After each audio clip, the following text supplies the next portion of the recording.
Here we are an organization that encourages transparency and dialogue and discourse. Our email is there if anybody here wants to have any follow-up and discourse with us. Our approach is to always step into dialogue with people, even if we don't necessarily agree. At the end of the day, policy is really about people who don't agree stepping in together and finding a good course towards resolution.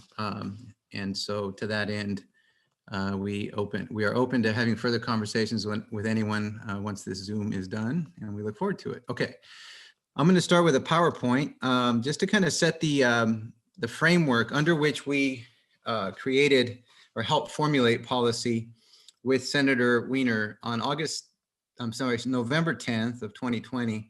Senator Scott Wiener of California, Democrat of San Francisco, announced that he was going to be passing legislation to decriminalize psychedelics. He said decriminalize and legalize psychedelics. That was the announcement. And so we saw that as a great opportunity to get involved. We want to share with you our ethos of how we approach decriminalization of entheogens, because what people may not understand who are new to the movement is that it's not just about decriminalizing entheogens. It's about building a good relationship with entheogens and with people who have helped steward entheogens around the world. And also it's about liberation of human consciousness. What we know about the world we live in is that there's trauma on all sides, whether you're part of the wealth consolidation class or whether you're part of the exploited classes. Everybody is traumatized because of the world we live in. But we also recognize that solutions must come from the bottom as well as from the top. The bottom holds much of the trauma and has learned from much of the trauma and can inform through the wisdom of the learning from the trauma. The top holds much of the technological know-how, much of the capital. And if we're going to transform this world, we have to work together, but the voices from the bottom must be heard. Decriminalize Nature advocates for bottom-up approach. And so what I'm going to share with you now is a PowerPoint that really speaks to this this vision. So forgive me here as I move the things around. Okay. And what we've learned is to be very candid about things, because we're in the midst of a struggle really about where human consciousness and the opportunity to heal human consciousness is at in the trajectory of human history. We understand that a lot of models that start from the top don't always necessarily serve those most vulnerable. So from the very beginning, we made a decision that we were going to come at this from a place of love and compassion with the intention of serving the most vulnerable. And from there, all of our efforts would evolve. So in terms of our legalization strategy, I'm going to just give overview, and then I'm going to hand it to Larry, who's going to go into the specifics of SB519. And then we're going to end it with kind of the next steps, where we're going from here. So thank you for being with us here. So Decriminalize Nature legislation is a strategy for effecting change toward healthier communities and societies. So again, it's not just about decriminalizing entheogens. Entheogens are our allies, or plant allies. We believe we're in this together with them, and they can help heal us and guide us into creating healthier communities and societies, which we know is much needed in the world.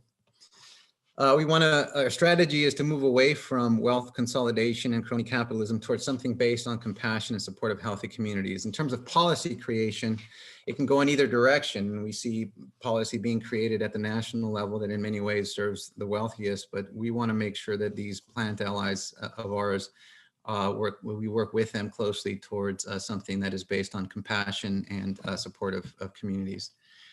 The core to our philosophy, DM believes that the way we treat our plant medicine allies, whether we see them as resources to be extracted, synthesized, and exploited, or whether we see them as sacred allies in our pursuit of healthier ways, that decision will affect our ability to heal as a society and our long-term well-being. So we see them as sacred allies in this journey. Our ethos reflect this. We are open source, we are transparent, we're decentralized. This is the fundamental of Decriminalize Nature. This is why we give everything away to anybody who asks for anything. We don't charge, we just give it away. If people need support, we offer support. We're bottom up, bottom first model. That means for Decriminalize Nature, we're not against top-down models. We need those, but we're a bottom-up model. So we want to build power in the grassroots. When we get power, we give it away. We want to help groups in different cities build their own movement, and we respect their efforts there locally. And we want to recognize that legalization without decriminalization will lead to incarceration. We're seeing that in Oregon now, where if somebody wants to go pick mushrooms from the wild, they're still facing felony conviction. I believe it's felony. Larry, correct me if I'm wrong. If they want to grow their own medicine, it's still a felony.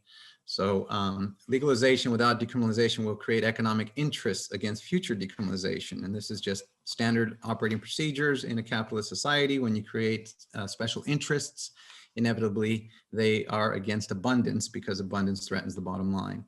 Legalization without decriminalization will lead to status quo of crony capitalism and wealth consolidation. The more that we create models that just allow consolidation of wealth into those who already have wealth, then it will not help the process of strengthening our democracy or enabling healing of our most marginalized communities.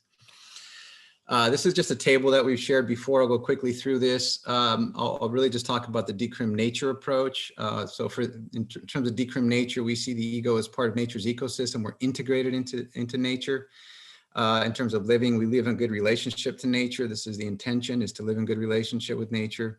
In terms of healing, we really recognize the community-based, local bottom-up models of healing that have gone on for thousands of years.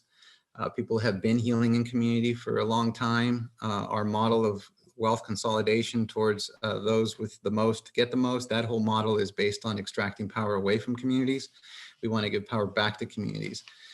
Control is, we really believe that the person doing the healing should have autonomy and sovereignty over their own consciousness. And so we believe in local agency.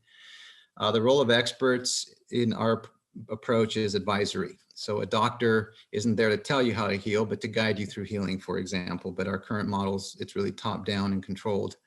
We're suggesting that really the experts are advisory.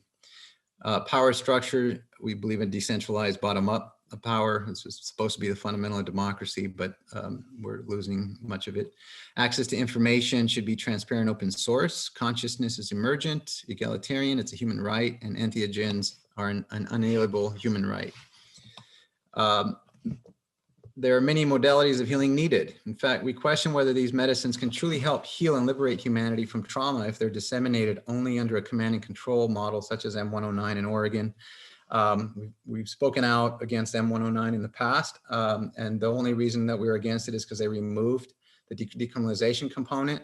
As a model on itself, with decriminalization in place, would be a wonderful model, but because it doesn't include decriminalization, then we recognize it could lead to greater restrictions on decriminalization in the future.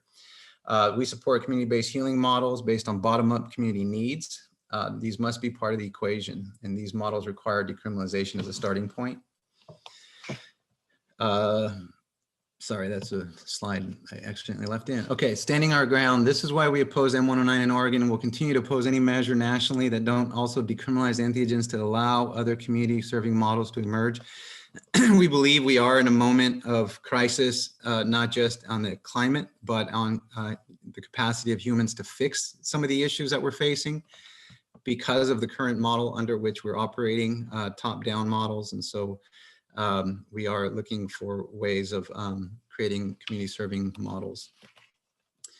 And the reason I'm raising these now is because what we're seeing throughout the US is the idea that M109 plus M110, M109 is the clinical therapy model in Oregon, that plus M110, which is the decrim of all drugs model, which we support. We support M110, decrim all drugs, but that in and of itself is not a substitute for decriminating of entheogens, as M110 prohibits growing and sharing of entheogen. It does not sanction entheogen ceremony or enable recovery of costs for entheogen ceremony, which you'll see shortly SB519 does.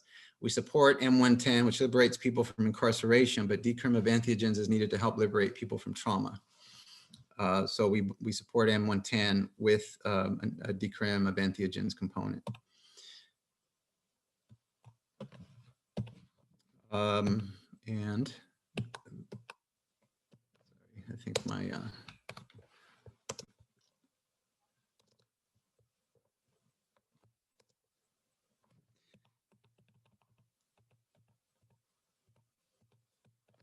For some reason, I can't share this last slide. Let me see.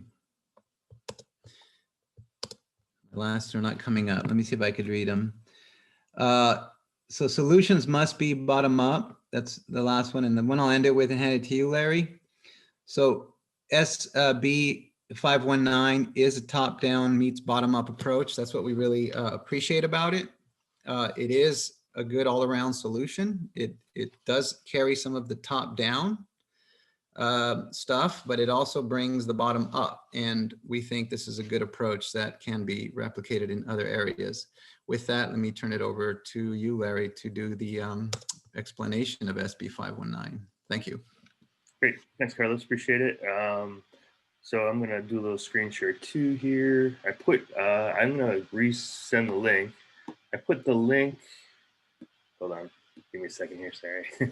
I'm gonna put the link again in the chat box. This is gonna be the one that has the amendments pretty obvious in colors, so you can see kind of going through what exactly was changed, because obviously they're going through the original sort of legislation and sort of amending sections, adding sections, things like that. So let me just do the share screen here.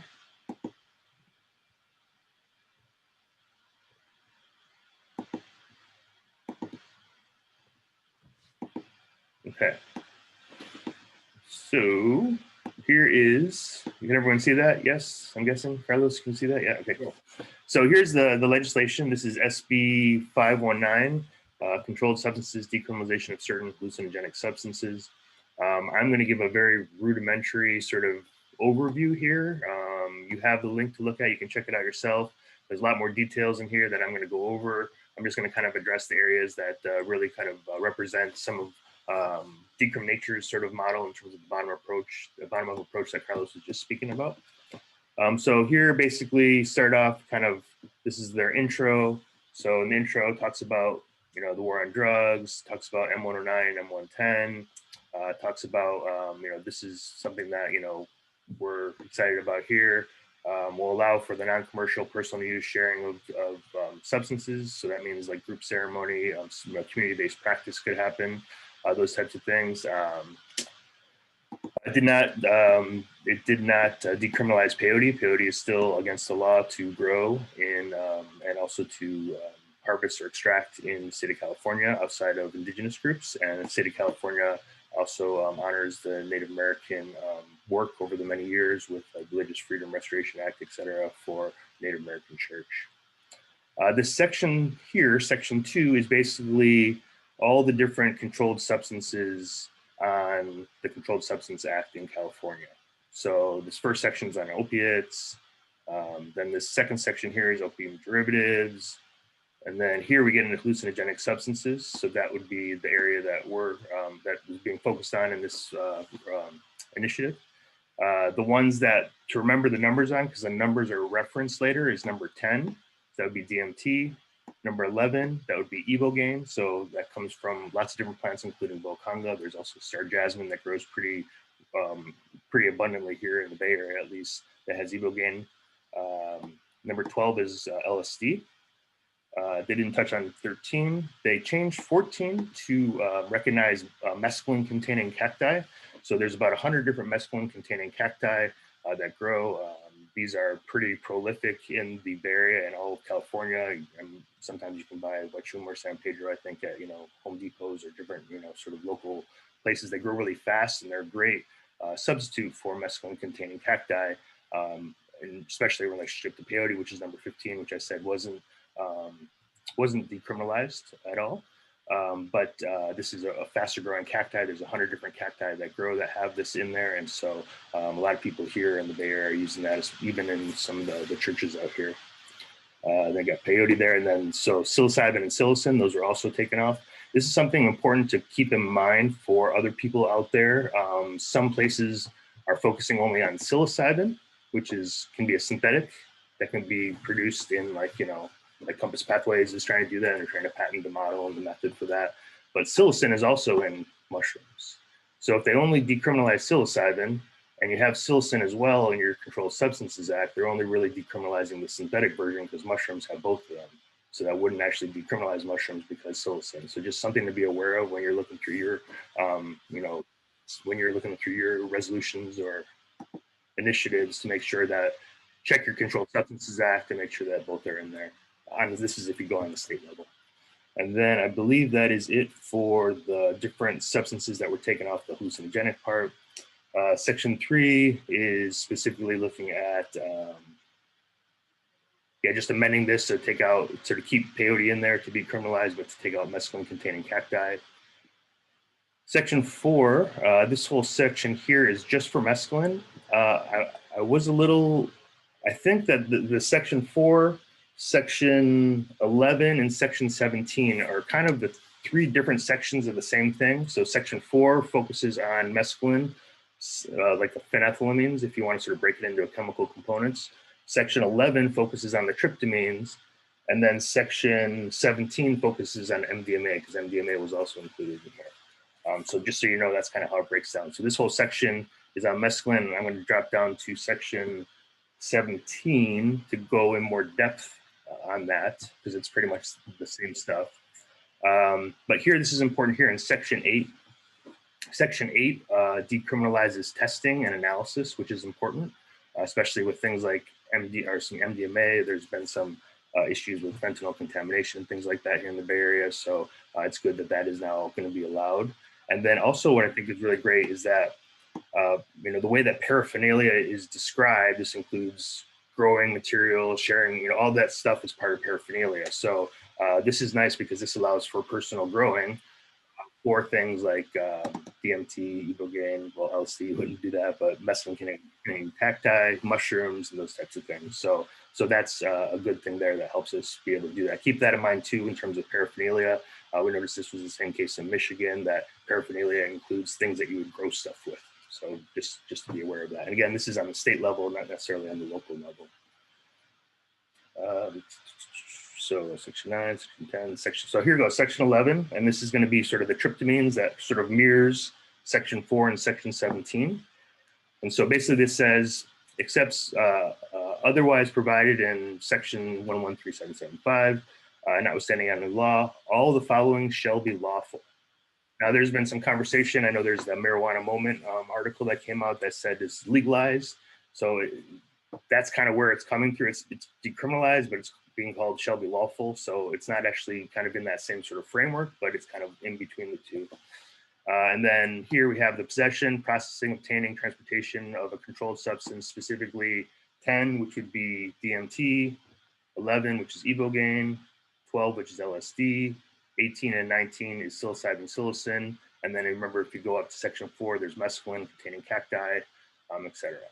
And it's for personal use or for social sharing. So this could be individual use, or it could also be if you're sharing a ceremony, what have you. The ingestion of the substance, the social sharing of the substance.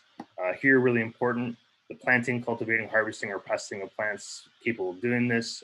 Again, this is important for the grow, gather, gift model.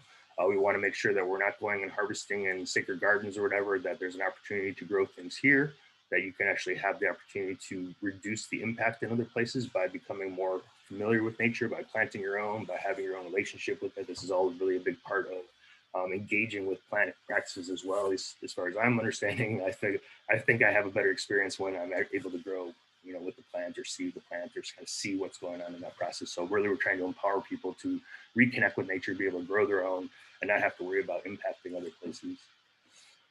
Here we have the possession. So this would be sort of not allowed. So this would be possession of this controlled substances in the schoolyard. This would be, minors, these different types of things. Minors here. So you don't want to don't want to have it in a schoolyard, don't want to give it to a minor below 18. And then,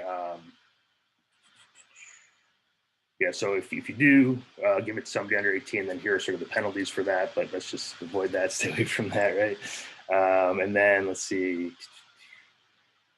again, minor stuff. So this is about seizure, making sure that, it's not seized. This is interesting here, this financial gain conversation. This is something that we've been really sort of figuring out, in our heads of how do we sort of, people that have, skills. I've been trained for many years. I've done a lot of work engaging with these practices, are, top quality people who are sitting with others, facilitators, things like that. There should be some sort of exchange. People are growing things. There should be some sort of exchange for the time to grow, mushrooms and things like that. But we don't want venture capital come in. We don't want top-down hierarchy. We don't want these other things. So what this does here is it says not for financial gain, but it says does not include reasonable fees for counseling, spiritual guidance, or related service that are provided in conjunction with this. So that allows for opportunities for people who are really great at their trade or really good at sitting with somebody or whatever to actually be able to be paid for their work without it getting sort of out of control and going to big pharma or going to, big companies or things like that. Keeps it local in the community as well. Lets us create those local sort of jurisdictions. Personal use is just personal ingestion, and non-commercial use by the person. And then social sharing would be, engaging with community-based healing. So you see some of these words here and things like that. So these are a lot of the things that we were really pushing out in terms of ethos for Decriminalize Nature. So it was really nice in this one paragraph here, which is mostly the tryptamines. You see that there's quite a few things here. The grow, gather, gift model is in there. The community-based practice is in there. The ability to have your own experience at your home or in a safe space is there without being so controlled into a state-level entity or state-controlled mushroom grower or something like that. Let's see, and then this here, and then these sections here following is kind of more about, reducing sentences for convictions, expungement of penalties, that type of thing, which is really great to see as well. So people aren't still in jail or don't have a bad record while these things are decriminalized, which I think is something that people have been talking about with cannabis, and it's a slow moving process for that still. There's still people that are, in jail while, venture capitals are winning. And then this section 17, this focuses on MDMA. Like I say, great that it's in here. That was definitely, other people were sort of advocating for that, but that's just kind of this section. We're not against it at all. Just, that wasn't something that we focused on at all. And then section 18, same thing. And then section 19 is the final section. And this is basically talking about creating a working group to sort of see how this went, look at all the different dynamics, do some research on what the sort of rollout looked like, that type of thing. Different groups are going to be doing this, including Native Council of Native American Church and Indian Tribes in California, research centers, public health people, things like that.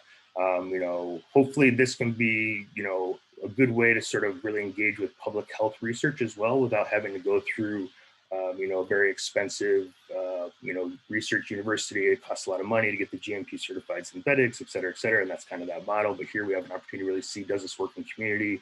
Are there potential benefits in community, that type of thing? So that's what this working group is going to be looking over. And then last one is,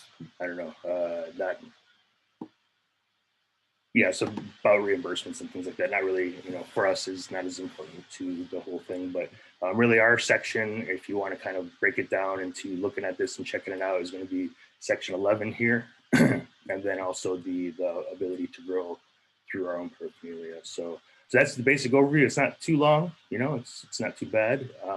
But just so you know how you read it, sometimes you see all this. Somebody asked the other day, are all these things decriminalized? It's like, no, you got to go through and know which parts are amended, which parts are added. So when you're looking at bills, if you can find the section that has today's laws amended, then it'll color it up for you here. But otherwise, you can just kind of go to the text.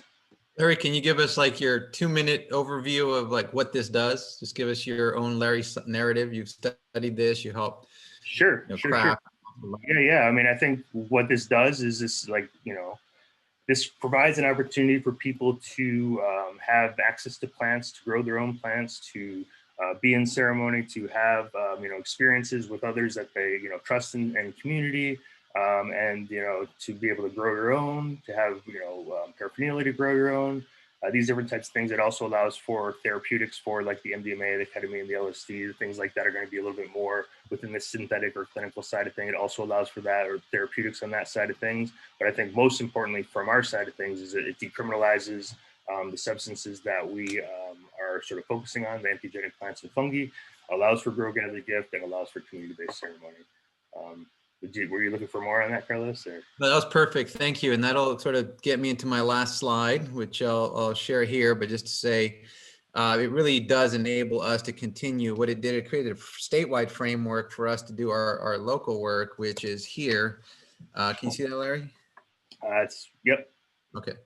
So let me get to this slide in a, okay. So basically we have 5 points that Decrim Nature is really about, particularly here in California and Oakland. First, decriminalization of entheogens and support education communities. We're already doing that, right? So that's through the Decrim Nature Reso, we achieved that. And now through this legislation, we'll further achieve that through shall be lawful, much stronger than decriminalization. And then sanction and protect community-based healing models where space can be held, enabling people to heal trauma safely and with support. That's the Oakland Community Healing Initiative. That's what that does. The city, when we went to the city to get their support for the ordinance, they wanted the state to first pass protections for the city to enable for them to protect space holders and participants in ceremony. Because we want people to have good, safe ceremony. If they have high trauma and they need support, we want them to be able to step into community and get that. That's what Decrim Nature's OCHI does, and the state legislation allows us to do that. We also want to create models for community serving microeconomic models for things that grow from the ground. So our position is that things that grow from the ground should really be an opportunity for communities to build their value, to build the value at the local level, local economic models that support the most, that support the people in those communities. In Oakland particularly, that would be very helpful for most marginalized communities who, what we experienced in cannabis was that they were entrepreneurs in cannabis, what we now call subsistence farmers, subsistence growers, subsistence salespeople or sellers, which previously were called illicit or illegal drug dealers. They were obviously pushed out of cannabis. What we'd like to see is this model to serve them, not exclude them, or not for them to be a second thought, or for them to be just part of some social equity program, but really to help build and sit at the table from the get-go. And this is communities anywhere in the US, they should have that opportunity. So this is a community-based economic model system that we like for anything that is not synthesized, because once you get into synthesis, it requires clean rooms and laboratories and venture capital and high investments to get through the FDA. We recognize that. But if it grows from the ground, let us build community model, community economic serving models. And then create economic opportunities via community-based. So these economic models, these economic opportunities in communities will help transform opportunity in these communities, create jobs for people in these communities. And that's the whole idea, is if we're going to create value, and we know that cannabis is now a multi-billion-dollar industry, ultimately these will all be trillion-dollar industries. Let's at least let much of that money stay in our community for our community. And that's the intention behind creating the task force to look at what kinds of models we can create in communities. That's number 4, is empowering people to create their own jobs in their own communities, which then leads to the ability to get past basic survival needs of how do I, get my kids through school? How can I afford to stay in an apartment? How can I afford to stay housed? How can I afford to get a car to go to work? All the fundamental things of survival that prevent people from participating in democracy, participating in their communities. We want these to help address those needs. Finally, number 5 is to impact the political and economic systems at the voting booth and the cash register. This is the way we transform society bottom up, is value that we create, let it stay in community, not get extracted, which we see too often now in our current capitalist models. So that sort of wraps up all of what's happening at the state level, enables all of this to happen. That's what we're happy about. That's what we're fighting for. Regardless of how people feel about Decrim Nature, we're fighting for something beautiful. We recognize and know that. And so we invite all of you to join us. Our last part is next steps. In California, we're going to need your support in letter writing campaigns, organizing city by city. So if in your city, we can use your help to organize. Reach out to us. We'll basically walk you through your first meeting and recruiting fellows. That's how we've grown to over 100 cities. We need help with fundraising and direct in-district outreach elected officials. So wherever you live, we're going to want you reaching out to your elected officials. So plenty to do to help us out. Nationally, organizing your city and state and demand decriminalization as part of the solution, and oppose any legislation that does not include decriminalization and protection of community-based ceremony. Not all progress is good progress. This is the part that really is important to understand. Sometimes people think that any progress with psychedelic legalization is good. But what we learned in cannabis is it can be done wrong. So the key to all this is protecting the opportunity for people to heal themselves with their own sovereignty. We can trust people to heal themselves. we're not stupid in the community. We know how to heal. We know how to take care of ourselves if people just get out of our way. That's our presentation. And then last thing is thank you. So now I guess we can open it up to some discourse. Let's see where we're at here. All right.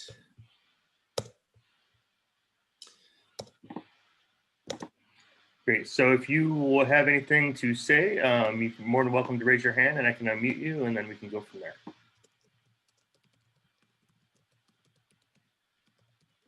Oh, Alex. Go ahead, Alex. Cool. Yeah, great presentation.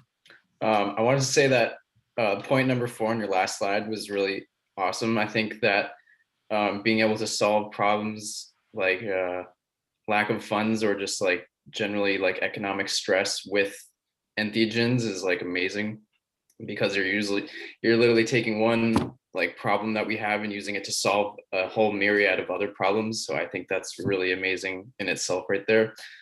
I had a question about like how this is going to pass. Like, is this something that will be voted on in the California Senate, or is it going to be voted on by the people, and also when? And I'm also just curious, like how this bill was drafted. If Senator Wiener and his staff or whoever wrote this and then came to you with it, or if there was like some like input of yours along the way, or yeah, I just want to know more about that. Yeah, so this is a bill process. It goes through the legislature for a vote at the legislature. So Senator Wiener he's a senator, and then he's got co-sponsors of the bill in the assembly. And so they're both going to propose legislation in their own houses, if you will, and then they're going to merge them once they have the final bill to create the final bill. And then the governor has to sign that. So it'll get, what he wrote is the one in the Senate. It's now going to go through a bunch of committees and get heard on the Senate floor. The Assembly will go through the same process and then hopefully get voted on if we can get enough support this year, but more likely early next year. And then and then the way it was written was he announced that he was going to do it.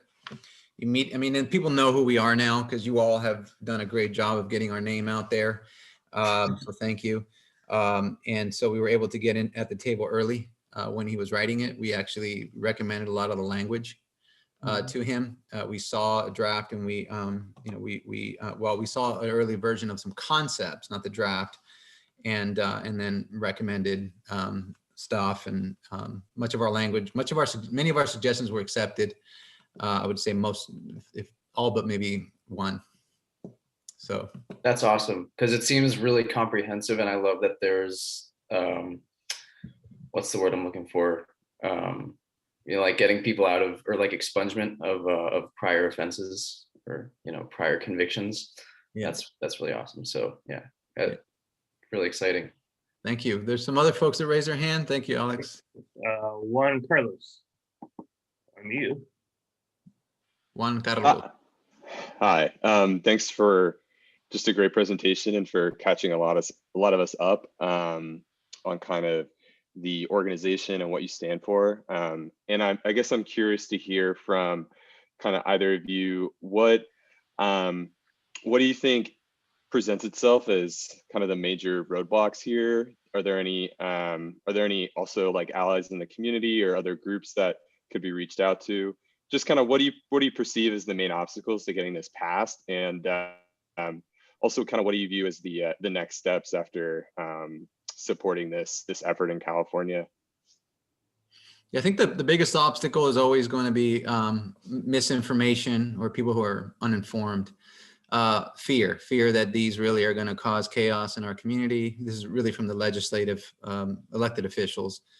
And so our job is really to educate people. Our success around the US has really been because of education in each community, and whether it's Ann Arbor, whether it's Somerville, Cambridge, Santa Cruz, Oakland, Washington, DC, it really has relied on educating elected officials to get these passed. And then it's kind of a domino effect, because as we educate them, they then educate their peers. That's how the district attorney in Washtenaw County got involved, and then basically decriminalized for the whole county under his jurisdiction.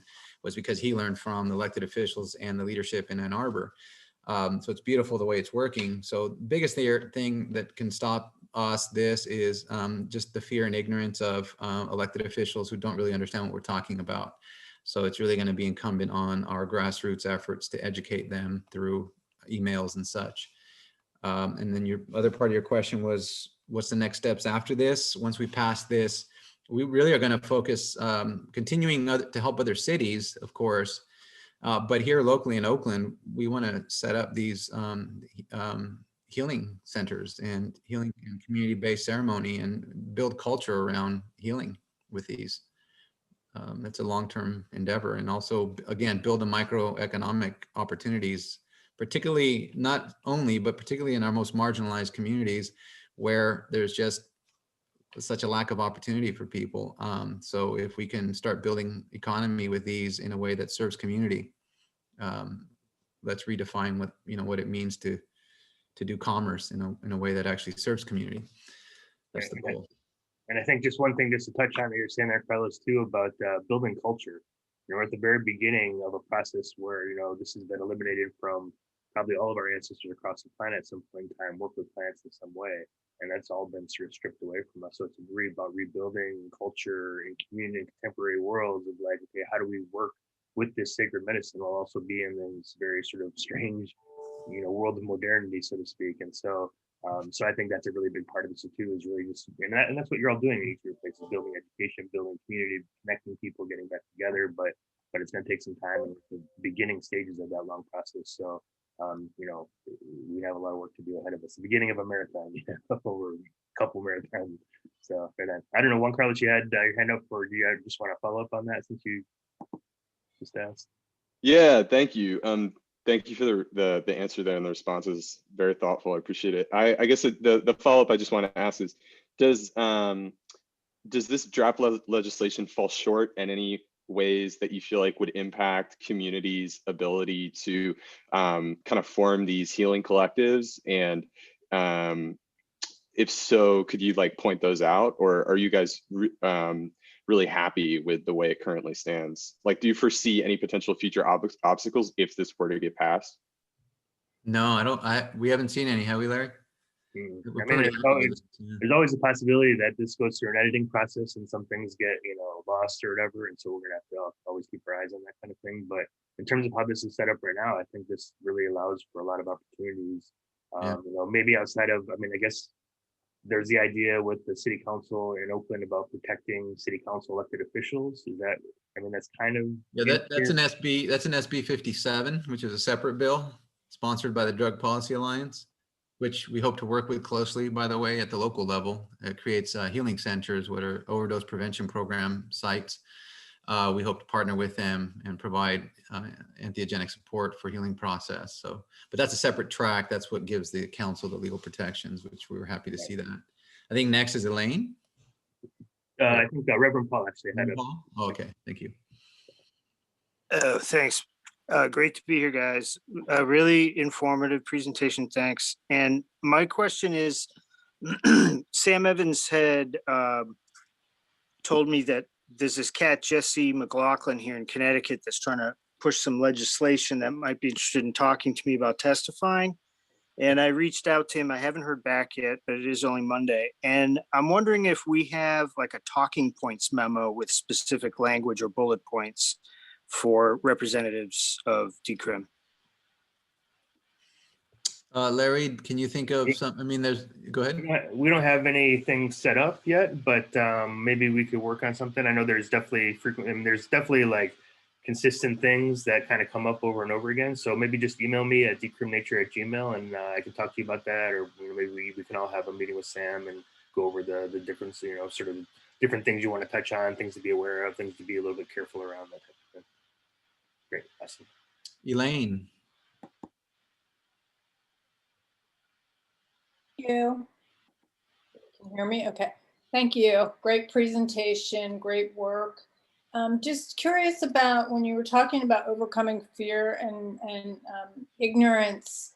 I'm assuming that there's some sort of success stories or profiles or something like that that you have or maybe that you're starting to accumulate on different people who have had experience of healing and how that's transformed their lives, how that's transformed their community. Yeah, thank you for that. And to answer that question, it works, and I'll share a little bit of the model and also the way we do it and testimonials and all that. But we've had 46 council members vote on these initiatives, resolutions in 5 cities, I believe, now. And of those 46 council members, 45 voted yes. And we were disappointed in the one, and we really had to dig and unpack. What did we do that we didn't convince you to vote for this, right? What turns out, you just wanted more information and wasn't ready. Okay, fine. But the way that we have found really is successful is, number one, we open up we open them up by leading with the science. So all the studies that have come out, we're grateful for all the work that Johns Hopkins has done, and Roland Griffith, Bob Jesse, and others who have really helped lead the research component in recent years. So we lead with that, and that gets them going, okay, so this stuff is not as dangerous as I thought. And then we go with testimony, from personal testimonies, people sharing how it transformed them. And that always moves people. And then that now gets them to, oh, wow, these should be decriminalized. Because now they're realizing that it has a very powerful impact on people. So that opens the heart. So first we open the mind, the brain, then we open the heart. And then we tell them about ancestral use and how long people have been using these, because we want them to understand this is not something that is new. This is something that's been around. It was just made illegal by, most recently Nixon on the war on drugs. And so then that typically gets them to yes over time. But we have a lot of folks who offer personal testimony, and we can connect you all with people who offer personal testimony at some pretty high levels. Shane Norte there is doing a lot of work with veterans and UFC fighters, so he could probably get us some good people to give testimony. And I'm guessing as a transpersonal psychologist, Elaine, you probably have a lot of people that you also talk to. So if you want to send any that along or do any testimonial videos, that would be great in terms of a campaign for future sort of California and other places as well. Absolutely, be happy to. Great. If anyone else wants to ask any questions, please raise your hand in the chat box or I think if you're, Alex again, go ahead. And if anyone else, please go ahead and raise your hand and go online here. Got Will up next, okay. Yeah, 2 things. One was just a thought that with all the testimonials coming in, it'd be really awesome to have I guess maybe like a database or just a collective file where all those testimonies could be. So if the person who was giving the testimony was up for it, that their testimony could be used for multiple cities and multiple locations, rather than just being localized to the certain city that they live in. I know that would definitely help out with just Decriminalize Nature in Portland, and probably all the other cities as well. We do have that on I'm trying to put everything on our YouTube page. So if you go to Decriminalize Nature YouTube page, we have probably 10. We have some of the Ann Arbor ones on there. We have some of ours on there. That'll even give you sort of the format, the framework. There's 2.5 minutes of how to do it, but those are all, public. So if you want to use them. And those are great, because I think the way that we really got the senator's office to understand what we were about is we had 10 people give testimony.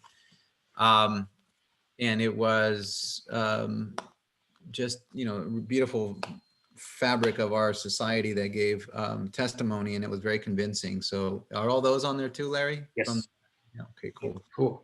Yeah, I didn't know that was there. The other thing I wanted to say is just about media coverage of this, and with all the steam that Decriminalize Nature has gotten in the last year or two, that there's been surprisingly little media coverage as far as the large media outlets. There's definitely been lots of articles written, but nothing ever really gets mentioned about cities doing this on NBC or whatever, just all the big ones.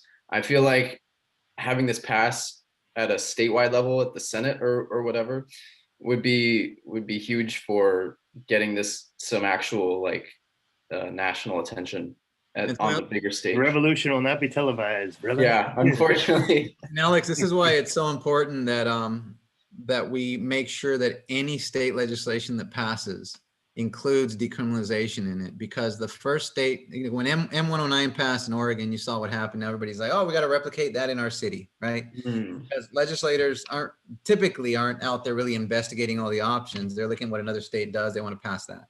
This is why it's so important that we just push back and say, hold the line on ensuring that decriminalization is in there, because this is kind of like this is the last hurrah for humanity, man. If our consciousness healing can't get it right with these, excuse my language, anybody out there, but we're fucked. Yeah, I firmly believe that. We got to heal ourselves, and we have to have rights to heal ourselves. So we have to push back, and hopefully the state of California, if we can get it passed here, other states will say that's how we do it. For real, we can't let the machine take this from us. You can't, no. Yeah, I like that. Last hurrah. All right, that's all from me. I got Will up next. Will? Sure thing. I just wanted to throw an idea into the ring for kind of providing access to underserved communities, especially when it comes to like growing or like the local economic level. Something that I've been seeing a lot of for like farming is like being able to, for people who like live in a city, they don't have a backyard, they can't grow something at their house or whatever, being able to, whether it's like a community garden, whether it's somebody that has a farm who's willing to space out X amount of square feet or plots or whatever, that's a way that you can get people who otherwise wouldn't ever have a chance to get into it. You're so right. Here in East Oakland, in some of the toughest neighborhoods, there's a big farm, and it sells organic produce, and it's run by people from the community. And we're talking probably about 1.5 acres of land. And that's exactly what could happen, is now you do set up plots, maybe some indoor greenhouses, and let people be their own business people in these communities. Right, and they'll all specialize in different things. We'll see kind of these different microeconomies, different specializations happening, but all community-based. That's the goal. That's the vision. And it can happen in any community. It can happen in a rural community up in Humboldt, where they're growing just cannabis. They can grow mushrooms for their community, right? So that's the idea, is all these communities have different microclimates and different skills and different opportunities. And then we just share together in the abundance. We had another question from someone. From Matt. Matt, you're up next. Hi guys. So I heard you guys mention something about a principle about getting people to treat themselves, and I've been treating my own addiction. And I've been growing mushrooms, medical mushrooms, for about 10 years. So I'm starting to get people to come to me, ask about microdosing. I had a guy ask me the other day about ketamine treatment. Most of it's substance abuse, people for depression and anxiety. And I guess I really don't know what to ask, but I'm kind of overwhelmed with all the medical literature I've been reading, and just, I want to give people good advice. I'm not qualified to give medical advice, but I feel like I got to tell them something, Yeah, well, we've created some educational pieces that are on our website. They're on our website, Emmy, Larry, sorry, tired. The entheogenic framework, education framework. And I believe there are some of those things there, but I can definitely send them to you. But, again, in terms of ketamine, that's not really something that we're, working with. That's going to take, there's certain things that you're going to, synthetics and things that you're going to want a little bit more attention to. We're not necessarily saying that, people with higher levels of acuity should go solo style, but that the option is there for people to work together, work in community, work in sort of their practices, meet their friends and, have somebody sit for them, what have you. And then really not offer any recommendations for how people should do it, because, that's part of the learning and the growing process, but just to make sure that people are safe and having, working their way up slowly and that type of thing. We do have that 8-point safe practice guidelines and principles. That's just kind of a framework for what you should consider. It's very generic. There's 7 or 8 points. It includes like information, education, preparation, in ceremony, how do you prepare ceremony, and then how do you integrate, community integration, reciprocity. So it includes all those and what kinds of things to research and understand. So it's a good starting place to understand the different components of the whole process, because it doesn't end with the journey, right? Then you have to figure out and tell people, don't go watch, you know, mixed martial arts 1 hour after you have a massive mushroom ceremony, right? Because now you're integrating that. Give it a few days of peace, and then there's the whole integration part. So we do have that as well that we can share with folks. That's in our organizer's handbook. So I'm not sure if you have that, but you said you're from Lansing, yeah? Yep. You're in Lansing? Yeah, so I mean, Michigan Psychedelic Society out there is doing great work. They're definitely a local organization that can help you out in terms of all that information, educational materials. So, also look locally to see what sort of community-based organizations are out there that might have an idea. Great, thanks. And, Alex. Yeah, I just wanted to comment on something that Will said. Something that works really well here in Portland is guerrilla gardening, especially for growing mushrooms, because we get so much annual rainfall that it's pretty good climate for growing mushrooms. And so I know people that have bags of psychedelic mushroom spawn that are naturalized to this area that they can just spread out into like wood chips in different parks and whatnot, you know, like under bushes, and that will actually fruit mushrooms. And that people do that, and that not only is it a really effective way of getting just like mushrooms into the hands of people at pretty much no cost, but it's also one of the easiest forms of just like cultivating mushrooms, because you really don't have to do anything compared to like growing psilocybin in your house or in a confined space. So that was all I want to say about that. Just yeah, there are ways to like get it out there. And thank you. Juan Thank you, Carlos, Alex. back for a second round or third round. If Yeah, anyone, I just- by the way, wants to say anything, please don't be afraid to raise your hand. We'll give you some time. If you put your hand up, we can take a little bit, but want to make sure that everyone has a chance to speak as well. Yeah, me too. I just noticed that nobody had their hand up, so I just went ahead because so yeah, the question I have is I noticed that there's some kind of specific language in the bill around what is, sorry, I'm gonna but just a little bit, but what is considered like fair to charge for in terms of like, it specifically calls out services and integration services and counseling and things like that. I'm just wondering if y'all could speak to Decriminalize Nature's stance on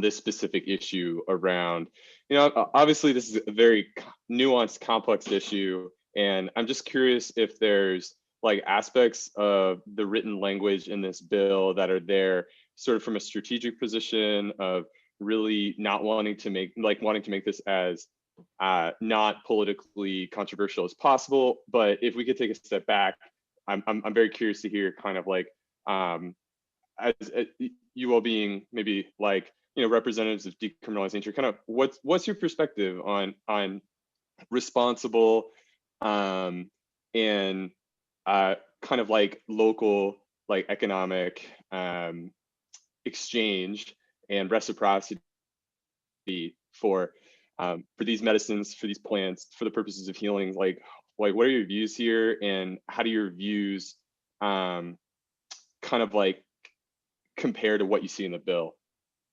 Right on. And, you know, that's a great question and a great discussion point that I want to encourage folks to really consider. You know, you do these entheogens, and then it sort of opens you up and you realize the world we live in maybe isn't as, well, maybe you see more of the unfairness than you had before, and you realize sort of where it comes from. A lot of times it comes from just not enabling everyday people to have input into the decisions that affect their lives, right? Because then you're making decisions that are leaving people out and that aren't as informed as they should be. So what we encourage people to do in all states, we don't encourage the formation of top-down task forces, for example. In fact, we discourage it. So somebody wants to create a task force with somebody in charge, and you're going to appoint 8 people, and those 8 people are going to make decisions for everybody else.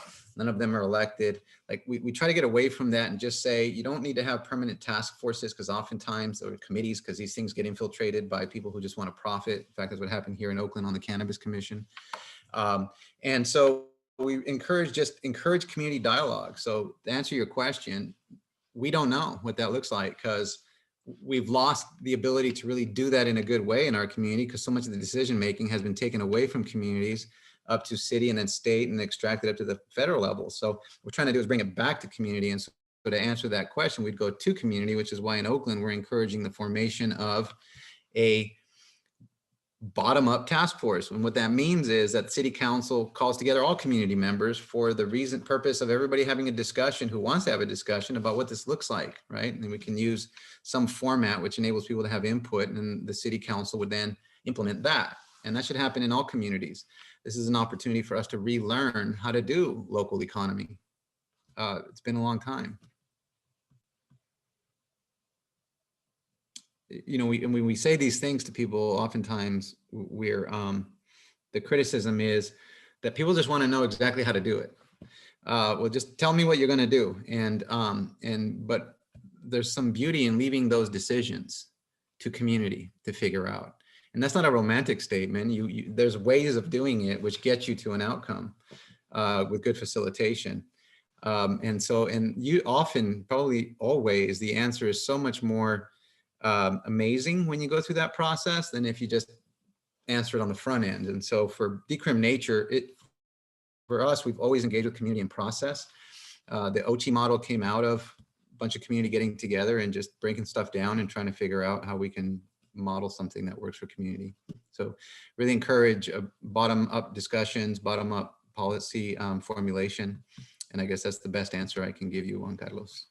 Yeah, and maybe just to add to that, Carlos, thank you, is, there's, just to kind of reemphasize, like, how much are we not learning from community when we say, this is the way to do it, this is the structure, and it takes some effort to be open to say, okay, let's just kind of hear all the different ideas, and, somebody over in this area might have a great idea how to do this thing, and how can we connect them with somebody else? And I think that's such a critical part of this growing the culture part, is like, we're also doing that in this terms of rebuilding culture, rebuilding local economies, those different types of things. So to not sort of cut out any conversation, because all of us have wisdom in terms of these plants and mushrooms, and so I think that's a really, important point. It's like Carlos said, we have gotten some pushback. People are like, we need all the steps of what it might look like, but I think it'll take a little bit more time and effort, but in the long run, it's going to be beautiful to see how this comes about, because we don't know, I wouldn't know how it's going to look. And Carlos also says, we don't really know. And I think that's okay, because that leaves a lot of opportunity for growth, for learning new things, for coming together in community, having these really important conversations, because decriminalization or making things lawful also opens the door to allow that risk to go away. So now people are engaging in those conversations they might never ever engaged in before. So I think that's really critical. We haven't had these conversations yet. Yeah, like Matt Strang asking that question. Like, if we had decriminalization, people all over the place would be having these conversations. He'd have all these people he could talk to and have these questions answered. You do it as a community, right? You don't have to be isolated. So that's really what we're pushing. And we get a lot of our lessons and teachings from nature because it has so much to teach us. If you look at the monoculture, right, you got a forest and it's all pine and you're growing it as fast as you can, and you're trying to get pine trees out the door so you can sell lumber. Those are always unhealthy, and you have to do massive controls on those monocultures.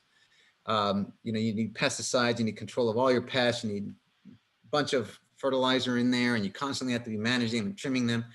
Now compare that to natural ecosystems. You'll get microclimate ecosystems, and they just work, right? Once they build themselves, they just work. And that's the basic lesson is, let's let this be more like nature, where this emerges from community in its natural way, less like a monoculture where it needs high controls. And then let's just see what happens. The synthetics will be a monoculture because you need the controls, but stuff that grows from the ground doesn't have to be. All right, well, thank you all. Pleasure having all you here and having this conversation. And we look forward to hearing from you all, and we can use your help.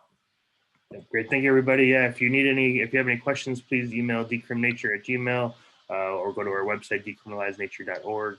We have a lot of our things on there, including the DN Organizer's Handbook I mentioned, and also some graphics, other informational stuff on there as well. So I'll be happy to help you out. Please contact if you need any support, and we'll be contacting you because we'll probably be needing some support for this bill. So thank you again, everybody.